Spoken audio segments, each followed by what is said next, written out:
మాతృదేవోభవ. అన్నింటికి నీవే నా కన్నీళ్లకు నీవే దిక్కు గౌరీదేవి. అన్నింటికి నీవే నా కన్నీళ్లకు నీవే దిక్కు గౌరీదేవి. మన్నించి పూర్వకర్మల సున్నంబును జేయుమమ్మ శూలధరాణి. మన్నించి పూర్వకర్మల సున్నంబును జేయుమమ్మ శూలధరాణి. ఏబిఎన్ ఆంధ్రజ్యోతి ప్రేక్షక మహాశయులందరికీ నవజీవన వేదం అనే కార్యక్రమంలో 952వ భాగానికి స్వాగతం పలుకుతున్నాం. రాజుల శక్తితోడ, ఋషిరాజుల తీవ్ర విరక్తితోడ, ధీరాజుల మేధతోడ, కవిరాజుల సద్గుణ బోధతోడ, ద్యోరాజుగ వెల్గుని భరత రాజ్యము బానిసయైన వేళ, సామాజిక సర్వనాశనము మాత్రము తప్పదు మెలుకొండికన్. అపారమైనటువంటి శక్తితో ప్రాణాలకు తెగించి ఈ దేశాన్ని పాలించిన రాజులు యుద్ధాలు చేసి ఈ దేశ గౌరవాన్ని నిలబెట్టారు. ఇవాళకి ఆ శక్తి, ఆ రక్తం మనలో ప్రవహిస్తూ ఉండబట్టి ఎంత పెద్ద దేశాలనైనా ఎదుర్కోవడానికి మనం సాహసంతో సిద్ధంగా ఉన్నాం. యతో ధర్మస్తతో జయః. చైనాతో యుద్ధమైనా మనం ఇలాగే ఆలోచించాలి. లొంగిపోయి బానిస అవ్వడానికి వీల్లేదు. ఎంతకాలం ఎంతమంది బెదిరిస్తారో? ఆయుధాలు అందరి దగ్గర ఉన్నాయి. వేయడం మొదలు పెడితే ప్రపంచంలో ఎవడూ మిగలడు. ఈ వేదాంతం గుర్తుపెట్టుకుంటే దేనికైనా సిద్ధపడతాం. బతుకుండడం ఒక్కటే కాదు ముఖ్యమైనది. బతికి సాధించాల్సినవి చాలా ఉన్నాయి. అసలు పౌరుషం లేని బతుకు కంటే వెళ్ళిపోవడం మంచిది. ఎందుకు ఊరికే కుక్క బతుకు బతకడం అందరికీ భయపడుతూ? దేశమేనా అంతే, వ్యక్తి అయినా అంతే. ధైర్యంగా ఎదిరించి పోవడమే మంచిది. అలాగే భావించారు రాజులు. కాబట్టి చరిత్రలో మిగిలిపోయారు. అభిమన్యుడు బతుకుంటే ఏమయ్యేది? ఇంకో 2 పిల్లలు పుట్టేవాళ్ళు. కానీ చేసిందేమో 10 రోజుల యుద్ధం లేదు, మిగిలిపోయాడు చరిత్రలో. సుదీర్ఘకాలం బతికిన భీష్ముడు అలాగే మిగిలాడు. కారణం ఆయన పౌరుషం, ఆత్మాభిమానం. ఆయన ఏమనుకున్నాడో అదే చేశాడు. ఎట్టి పరిస్థితుల్లో ఆయన పంతాన్ని విడిచిపెట్టలేదు. అంబ కాదు కదా, గురువు చెప్పినా సరే. అమ్మ మాట కాదు, ఆచార్యుని మాట కూడా వినలేదు ధర్మం విషయంలో. ఆయన నువ్వు తప్పు చేస్తున్నావు, ఆలోచించుకోమని చెప్పాడు. అటువంటి ఆత్మాభిమానం కలిగిన వ్యక్తులు ఉన్నారు భారతం కథలో. అందుకే అక్బర్ బాదుషా కూడా భారతమైన ఏక్ బడా ఏక్ చోటా ఔర్ క్యూ ఛాయ్ అన్నాడు. అంతే. ఓ పెద్ద అయినా ఓ చిన్నవాడు తప్పితే ఏముందయా భారతంలో అన్నాడు. పెద్ద అయినంటే భీష్ముడు, చిన్నవాడంటే అభిమన్యుడు. మిగిలిపోయే లక్షణాలు అవండి. ఎంతకాలం బతికామని కదా, భీష్ముడిలా బతికినా మంచిదే, అభిమన్యుడిలా వెళ్ళిపోయినా మంచిది. బతికితే భీష్ముడిలా బతకాలి, పోతే అభిమన్యుడిలా పోవాలి. ఎందుకు అటు ఇటు కాని బతుకు? అది మన రాజులు మనకు నేర్పారు. ఓ బాలచంద్రుడు కదా, ఖడ్గతిక్కన కథ ఏం చెబుతున్నాయి? వాళ్ళ భార్యలు, వాళ్ళ తల్లులు ఏం చెప్పారు? వాళ్ళెంత త్యాగం చేశారు? ఋషిరాజుల తీవ్ర విరక్తితోడ, నవరత్నాలు కోట్ల సంఖ్యలో కలిగినటువంటి మహారాజుల ఆస్థానాల్లో ఉండి కూడా, మీరు ఇక్కడ ఉండండి, మీకు కావలసినవన్నీ కల్పిస్తామంటే మేము అరణ్యాల్లోనే ఉంటాం, మీకు అవసరమైతే మీరు రండి అని చెప్పారండి వశిష్ఠాది మహర్షులు. రాజుగురు కాస్త ఈవేళ రాజకీయ నాయకుడి దగ్గర కొంచెం కాస్త మా బోటుగాడికి ఎవరికైనా ఒక్క కాస్త పలుకుబడి ఉంటే జరగ మొత్తం వాడి పేరు మీద మేము మోసం చేసేస్తాం జనాన్ని. ఆయన నాకు తెలుసు, ఆయన నాకు తెలుసు, ఆయన నాకు తెలుసు. ఎందుకంటే ఆయన ఏదో గురువుగారిని దగ్గర చేరతారు, కాస్త ఆయనకి ఏవో కొన్ని ప్రయోజనాలు, భయాలు ఏవో ఉంటాయి. ఇక అందుకే నేను పోరంబోకు భూములన్నీ ఆక్రమించడం, ఆయన చూసుకోమండమను. ఇటువంటి గురువులు కాదు ఆవేళ ఉన్నది. తీవ్ర విరక్తి, ఊచిగుట్ట తప్పితే ఏం లేదండి వాళ్ళకి. ఎవరి భూమి ఆక్రమించే పని లేకుండా, ఎక్కడ ఏం ఆశ్రమాలు, పీఠాలు, ఆస్తులు, గొడవలు లేకుండా అరణ్యాల్లో ఉన్నారు. చెట్టు కింద కూర్చుని తపస్సు చేశారు. కరతల భిక్ష, తరుతల శయ్య. చేతిలో పెట్టుకుని అన్నం తిన్నారు. చెట్టు కాండం మీద తల పెట్టుకు పడుకున్నారు. అది ఆనాటి గురువులు. సిద్ధర్షులు అంటే వాళ్ళు, సిద్ధ గురువులు, మహర్షులు అంటే వాళ్ళు. అటువంటి వాళ్ళు పెంచి పోషించారు. వాళ్ళతో నిర్మాణమైంది ఈ దేశం. ధీరాజుల మేధతోడ ఎంతమంది మేధావులు ప్రాణాలకు తెగించి ఎన్ని పరిశోధనలు చేశారు. ఆయుర్వేదంలో కానీ, ధనుర్వేదంలో కానీ, అనేక రకాల శాస్త్రాల్లో. ఒక రకం ఆనప ఆకుతో శస్త్రచికిత్సలు చేశారండి ఈ దేశంలో. ఆకే చాకునై శస్త్ర నిర్మితమై బుద్ధి నిర్మితమై శస్త్రచికిత్సలం జరిపెను ఓర్మిన్ నేర్మిని భూమిపై ప్రతి జీర్ణచ్ఛదము ఔషధం బైనదా బంగారు కాలంబునన్ అని మనం ఇదే సాగర ఘోషలో 2వ అధ్యాయంలో చదువుకున్నాం ఆయుర్వేదాన్ని గురించి. ప్రతి జీర్ణచ్ఛదము ఔషధం బైనదా బంగారు కాలంబునన్. పండిపోయి రాలిపోయిన ఆకు కూడా ఔషధంగా ఉపయోగపడిందండి పరిశోధన కారణంగా. ఇవాళ పరిశోధనలు అంటే చూసి రాసేయడమే, తీసేసి ఇంకా సైన్స్ రికార్డులు చెప్పక్కల, వారంటించిందే వీరంటించేది, వారి మార్కులే వీరికేసేది. అసలు అది ఏ ఆకో కూడా అమ్మాయికి తెలియదు, అబ్బాయికి తెలియదు. అది ఎండిపోయి ఉంటుంది ఆకు వీడి మొహంలాగే. పరిశోధన ఎక్కడుంది మార్కులు తప్పితే? అటువంటి ధీరాజుల మేధ, కవిరాజుల సద్గుణ బోధతోడ వాల్మీకి మహర్షులు, కాళిదాసాది కవులు ఎంత బోధ చేశారు. దానివల్ల ఎన్ని సంసారాలు నిలబడ్డాయి. వైరాగ్యాన్ని మించినటువంటి ఆయుధం లేదండి. వేదాంతంలో మొదటి మాట వైరాగ్యం, చివరి మాట వైరాగ్యం, వేదాంతం అంతా వైరాగ్యం. వైరాగ్యం మన హృదయంలో ఉంటే మన ఎవడేం చేయలేడు, ప్రాణత్యాగానికి సిద్ధంగా ఉన్నాం. అంతకంటే వీడేం చేస్తాడు?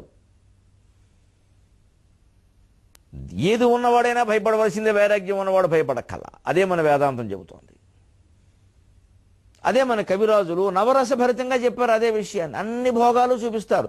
చివరికి వచ్చేసరికి స్వరోచిష మనువు తపస్సు చేశాడంటారు మను చరిత్రుడు. ఏమిటి తపస్సు చేయడు బట్టి? వరూధిని ప్రవరాక్షుల ఘట్టం ఏమిటి? ఈ తపస్సు ఏమిటి? అంత వరూధిని ప్రవరాక్షుల ఘట్టాన్ని అంత పండించి శృంగార రస భరితంగా రచించినటువంటి అలసాని పెద్దన ఆ ఘట్టాన్ని ఆ 2 ఆశ్వాసంలో ఎక్కడ ముగించాడండి? దానజపగ్నిహోత్ర పరతంత్రుడనేని భవత్పదంబుజ ధ్యానరతుండనేని పరదార ధనాదుల ఘోరణేని. అగ్నిదేవ, దానజపగ్నిహోత్ర పరతంత్రుడనేని భవత్పదంబుజ ధ్యానరతుండనేని పరదార ధనాదుల కోరనేని సన్మానముతోడ నన్ను సదనంబున నిల్పుము, సన్మానముతోడ నన్ను సదనంబున నిల్పుము. ఇనుండు పశ్చిమాంభోనిధిలోన గృంకకయమున్న రయంబున హవ్యవాహన. సారథిని ఆజ్ఞాపించినట్టు ఆజ్ఞాపించాడండి ఈ దేశంలో ఒక బ్రాహ్మణుడు అగ్నిదేవుణ్ణి. అది ఇండియా. నేను నిరంతరం నిన్ను ఆరాధిస్తున్నానయ్యా, నువ్వేం చేస్తున్నావు ఇక్కడ నేను ఆపదలో ఉంటే? ఇది ప్రవరుడు ప్రశ్న. మనుచరిత్ర శృంగారం కోసం చదవకూడదండి, అంగారం కోసం చదవాలి. ఒక పక్క శృంగార భావాలు, ఒక పక్క అపూర్వమైన తపోమయ జీవనం ప్రవరునిది. ప్రవరుణ్ణి ఒక పిచ్చి కోరితే కోరచ్చు, పిచ్చిగా ప్రేమించవచ్చు, అతని పిచ్చిలో పడిపోవచ్చు. కానీ ఆ అమ్మాయి ఎంత గొప్పదంటే ఇతని వ్యక్తిత్వ ముద్ర అమ్మాయి మనస్సులో పడిందా? గంధర్వ స్త్రీని నేను వచ్చి మీద పడుతుంటే తోసెళ్ళిపోయాడు. మొగాడంటే వీడురా అనుకుంది. లొంగిపోయిన వాడిని మొగాడగా ఆడవాళ్ళు భావిస్తారనుకోవడం పొరపాటు. లొంగిపోయిన వాడిని లోకు కొడతారు. ఎవరు చలించకుండా స్థిరంగా ఉంటారో ఆ మగవాడి ముద్ర ఆడదాని మనస్సులో ఉండిపోతున్నాడు. ఖచ్చితంగా వాడురా మొగాడంటే. కలంచునే సతులమాయల్ ధీర చిత్తంబులన్ అంటే అటువంటి కొడుకును గనాలి, అటువంటి భర్తను పొందలేకపోయినా సరే. అందుకే మాయాప్రవరుడు ఆ అమ్మాయితో కలిసిన పుట్టినవాడు ప్రవరుణంశతో పుట్టాడు. స్వరోచి ఆ పేరెంత గొప్పగా. స్వరోచి ఆత్మరోచిస్ అండి. స్వరోచిస్ అంటే ఆత్మతేజస్సు. స్వాత్మానంద లవీభూత బ్రహ్మాద్యానంద సంతతి. ఆత్మకాంతి తెలిసినవాడు పుట్టాడు స్వరోచి. అతను తపస్సు చేశాడు, అతనికి స్వారోచిషుడు పుట్టాడు. అదే స్వారోచిష మనుసంభవం. ఇంత శృంగారపరమైన ఘట్టాన్ని రసాభాసమైందని కొంతమంది అనుకున్నారు. కానీ ఎలా ముగించాడు పెద్దనగారు? ఎంత గొప్పగా భారతీయ సంస్కృతిని నిలబెట్టాడు ఆంధ్ర కవితా పితామహుడు అల్లసాని పెద్దనార్యుడంటే. దాన జపాగ్నిహోత్ర పరతంత్రుడనైన దానము జపం అగ్నిహోత్రం నేను ఎప్పుడూ మానకుండా చేసిన వాడినైతే నేను నిన్ను ఆజ్ఞాపిస్తున్నానండి. అందులో ఎక్కడ ప్రార్థించలేదండి. అంత ధైర్యం ఉంటుంది మనిషికి. దేవుడు ప్రకృతి శక్తులు అంటే అగ్ని అంటే ఎవరు? ప్రకృతి శక్తి. వాయువు ప్రకృతి శక్తి, సూర్యుడు ప్రకృతి శక్తి. ఆజ్ఞాపిస్తాడు. మంత్రశక్తి అటువంటిది, జపం అటువంటిది, ఇంద్రియ నిగ్రహం అటువంటిది, చిత్తశుద్ధి అటువంటిది. దిక్కుమాలిన జాతిలో ఇవన్నీ మనం మర్చిపోయే దండాలు అడ్డం నేర్చుకున్నాం, ప్రదక్షిణాలు నేర్చుకున్నాం. ఆత్మవిశ్వాసం పోయింది. మనకి చిత్తశుద్ధి లేదు, ఇంద్రియ నిగ్రహం లేదు, ఏమీ లేదు. అసలు ముందు సంతృప్తి లేదు మనస్సులో. వెర్రి కోరికలు, పిచ్చి ఆశలు. గుడ చుట్టూ గోపురాల చుట్టూ తిరుగుతూ ఉన్నాం ఈ ఆశలు తీరడానికి, ఈ భయాలు పోవడానికి. ఏమిటి భయం? ఎందుకు వస్తుంది ఈ భయం? ఎక్కడి నుంచి పుట్టింది ఈ భయం? దీనికి నేను ఎందుకు భయపడుతున్నాను? అంతిమంగా నా భయంతోనే నేనుంటే జరిగేది ఏమిటి అని ఆలోచిస్తే భయం ఒక్క క్షణంలో పోతుందండి. కృష్ణమూర్తి గారి పుస్తకం ఒక్క పేజీ చదివితే చాలు భయం ఉండదు మనిషికి. మనం చదవం కదా. మనకి జిడ్డు కృష్ణమూర్తి గారి పుస్తకాలు ఎందుకు? కార్తీక పురాణం కావాలి, మాఘ పురాణం కావాలి, వింటే చాలు పుణ్యం కావాలి.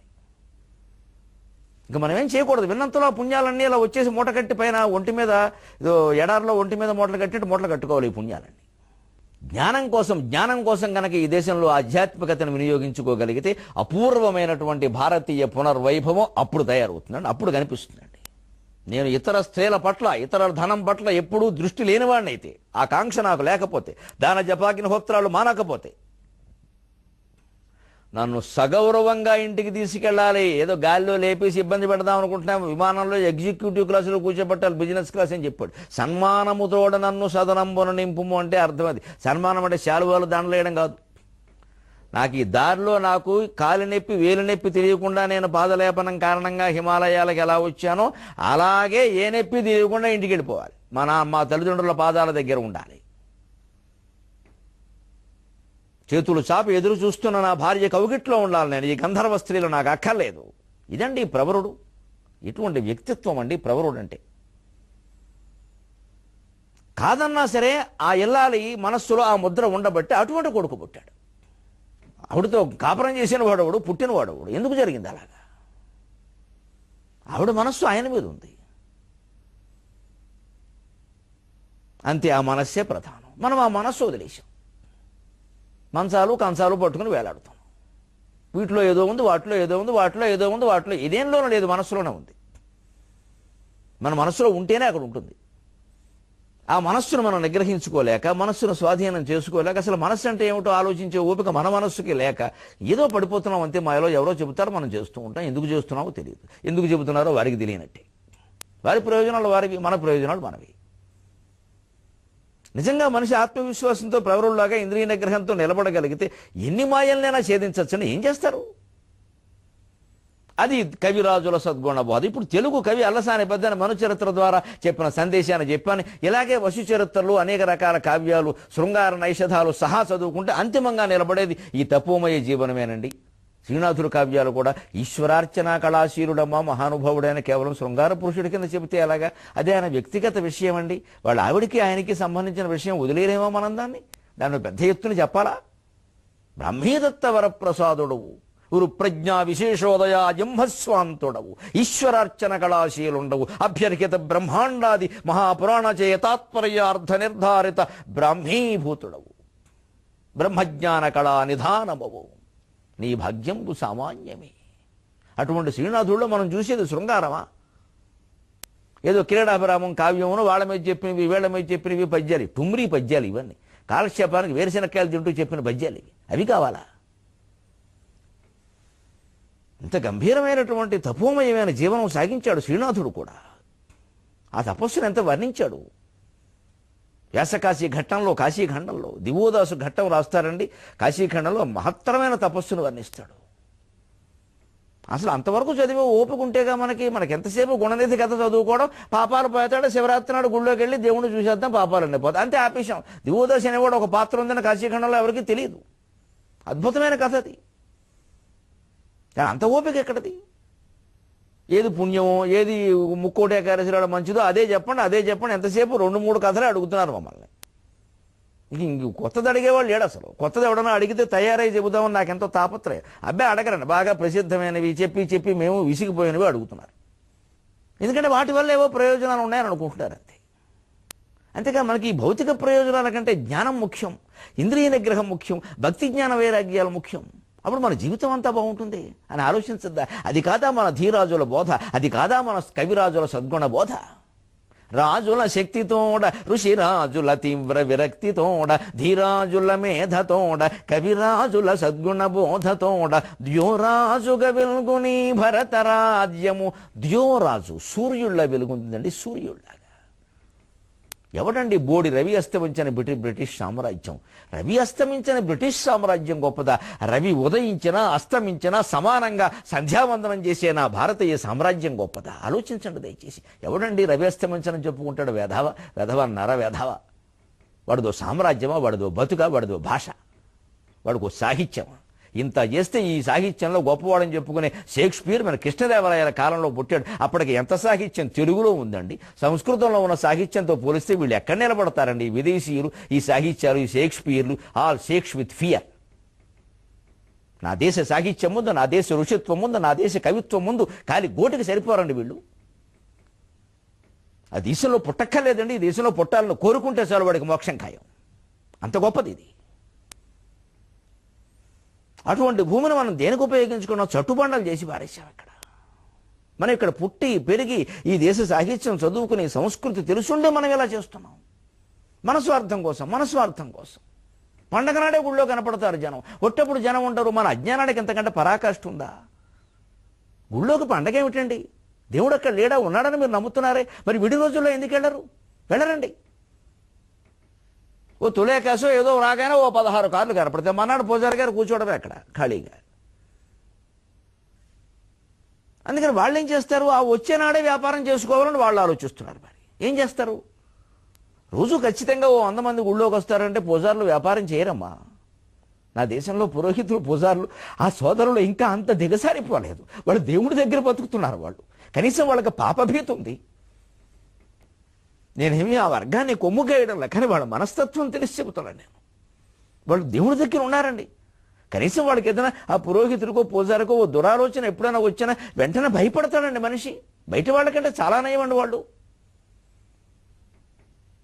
అటువంటి పురోహితుడికి, పూజారికి వ్యాపారం చేయాల్సిన పరిస్థితి ఎవరు కల్పించారంటే మనమే. పండగ నాడే కనపడతాం, ఏదైనా ఆపదొస్తేనే కనపడతాం.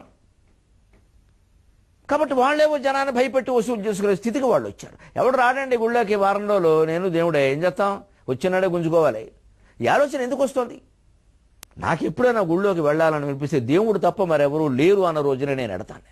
నాకు అది నియమం. అది నేను పండగ నాడు గుళ్ళోకి వెళ్ళాను. ఏ పుణ్యక్షేత్రం వెళ్ళినా, ఎంత పుణ్యతిథైనా నేను దైవ దర్శనానికి వెళ్ళాను. అమావాస్య నాడే వెడతాను నేను, ఎవరు వెళ్ళనాడే వెడతాను. నాకు దేవుడితో మాట్లాడుకోవాలని ఉంటుంది. ఈ ఓ తుంబలో పడి చూడడం పెద్ద ముఖ్యం కాదు. ఇక్కడ ముక్తి కోరుకునేవాడికి, అమ్మవారు మనస్సులో ఉన్నవాడికి ముక్కు ఒకటి, ఏకాదశి ఒకటే, మూర్ఖపు రోజైనా ఒకటే. పెద్ద సమస్య కాదు అది. రోజులను బట్టిను, ప్రాంతాలను బట్టి మనుషుల బతుకులు ఉండవు, మనస్సును బట్టి ఉంటాయి. ఆ మనస్సును పరిశుద్ధం చేసుకోవాలి మనం. ఏ రోజైనా హాయిగా ఖాళీగా ఉన్నాడు పెడదాం, రోజు దేవుణ్ణి చూద్దాం, రోజు 10 రూపాయలు ఇద్దాం. నెలంతా ఇచ్చినా 300 అయిందండి. ఒక్క పూట హోటల్కి వెళ్ళిన ఖర్చు కూడా కాదమ్మా అది. నెలంతా ఇచ్చినా రోజు 10 రూపాయలు ఇస్తే 300 అయిందండి. మన పక్క గుళ్ళోకి రోజు వెళ్ళావా? రోజు కూర్చోలేవా? సోమవారం వస్తుందిగా పెడదాం, ముక్కోటి ఏకాదశి వస్తుందిగా పెడదాం. ఇదేం ఆలోచన? అంటే దేవుణ్ణి కొన్ని పరిమితం చేసేసాము కొన్ని ప్రయోజనాలకి. అసలు ఎవరూ లేనప్పుడు వెళ్ళడం, గర్భగుడిలో విగ్రహాన్ని అలా చూడడం, ఓ పక్కన కూర్చోవడం, అలా చూస్తూ కూర్చోవడం ఎంత ఆనందం అండి ఇది. రాజుల శక్తితోడ, ఋషిరాజుల తీవ్ర విరక్తితోడ, ధీరాజుల మేధతోడ, కవిరాజుల సద్గుణ బోధతోడ, ద్యురాజుగ వెల్గుని భరత రాజ్యము బానిసయైన వేళ, సామాజిక సర్వనాశనము మాత్రము తప్పదు మెలుకొండికన్. అన్ని రంగాల్లో కేంద్రీకరణ పెరుగుతోంది, వికేంద్రీకరణ పెంచండి.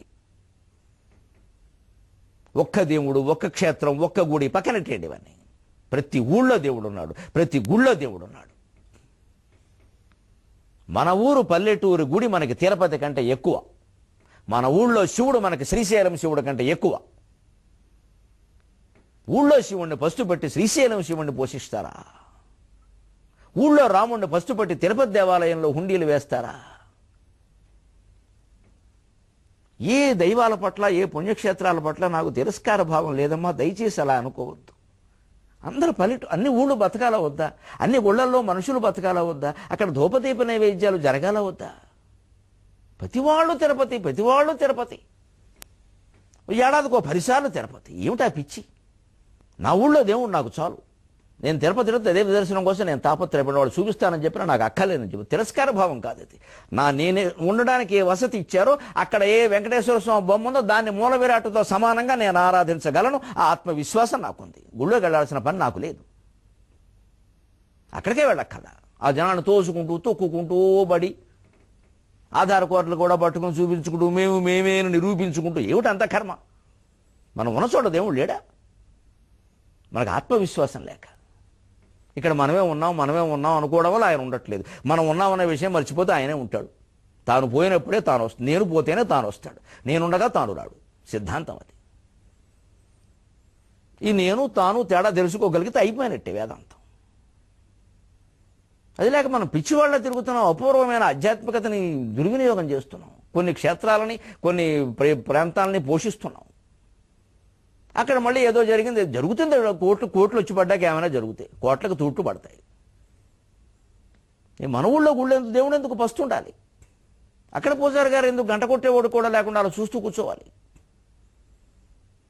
అప్పుడు వాళ్ళు ఏవో మహిమలు చెప్తారు, మా బోటుగాళ్ళని పిలుస్తారు, మీకు మహిమ చెప్పండి, మహిమ చెప్పండి. మహిమ చెప్తే కానీ గుళ్ళోకి రారు కదా మరి. అందుకే మహిమలు కావాలి, జ్ఞానం ఎవరికి కావాలి? ఈ అజ్ఞానం నుంచి ప్రజలు బయటపడితే వ్యవస్థలన్నీ బాగుపడతాయి. వ్యక్తులు బాగుపడితేనే వ్యవస్థ బాగుపడుతుంది. ఎందుకు సముద్రం ఇంతగా భారతదేశాన్ని గురించి చెబుతోంది అనే అనుమానం రాసే కవికే వచ్చింది.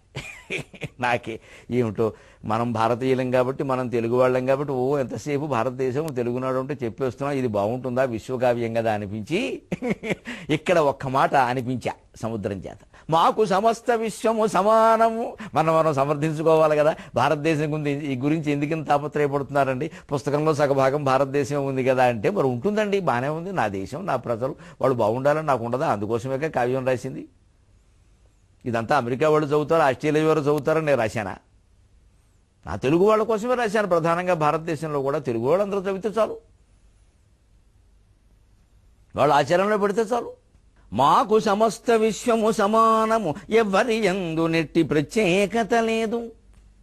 మరి ఎందుకు ఇంతగా చెప్పడం భారతదేశం గురించి అంటే, మాకు సమస్త విశ్వము సమానము, ఎవ్వరి యందు నెట్టి ప్రత్యేకత లేదు. కాని బలహీనుడు ధర్మపరాయణుండు శుశ్లోకుడు అయిన పుత్రకుని శోకము చూడగలేని తల్లినై.